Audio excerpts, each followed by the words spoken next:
and welcome to part 5 of the mySolarEdge overview, where we look at the support tab. What I'm going to do is click on the 3 horizontal lines on the left.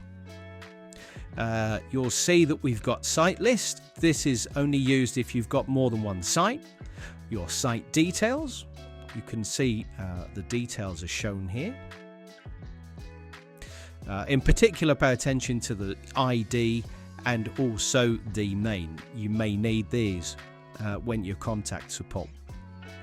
You also see the status here as a green tick, which is good. We have to do it each time to get back into it. So we've got inverter status and inverter communication. Both of those you need to connect to the inverter, and you do it by scanning the QR code. It does say on here, show me how to and what to scan. If you've got an LCD inverter, you don't need to do this because you can see the functions by the buttons. You scan the QR code, you then move the toggle switch to the left for 2 seconds, and your inverter will connect. The difference between the both of them is that on the inverter status, you're just seeing what the inverter's doing. On inverter communication, that's where you could go into it and you could reset your Wi-Fi. Say you changed your router, you changed your password or the network. That's where you would go for inverter communication. So simply go to inverter communication, scan the QR code, do the toggle switch for 2 seconds, release it, and then you'll follow the prompts on screen. The next one is settings. This is basically your language, your metric that you want to use, or imperial. Back again. We've got about, which is a version of the app.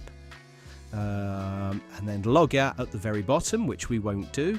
And then we've got SolarEdge support. So I'm going to click on this, and there will be a web page that pops up, and almost immediately the chatbot pops up. Okay. Now, the chatbot will ask you questions. Do you have an open case? I can answer positive or negative. I'm going to say no for this particular one. Do you have the serial number? I would say no, I don't.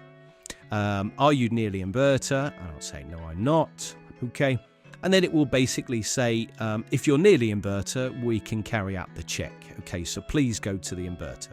I can type an answer in there and I can send. Now, if I go to the top here, I've just literally moved the screen up. You can see now I've got a minus, a download, and a cross. We'll go for the cross. I guess I want to leave the chat. And now I'm back to where we first popped up. And this is the system owner support. And you can see on here, we've got the mySolarEdge system. We've got the mySolarEdge account. We've got the mySolarEdge app. We've got quick case status check, so you can check how your system, if your system has anything on there that you need to be updated by, just simply put the case number in and then press search. And we've got some other things here. We've got the logging center for the logging for the service center. And if you don't find what you're looking for, we've got the knowledge center here. There we got some other information on the bottom. So let's the overview. Again, you can just go back to get to your app. So should you have an issue, you can just scroll the page down in the chat, or you can ask on the chat, and that's it really. For more information on mySolarEdge, see Edge Academy and our YouTube channel.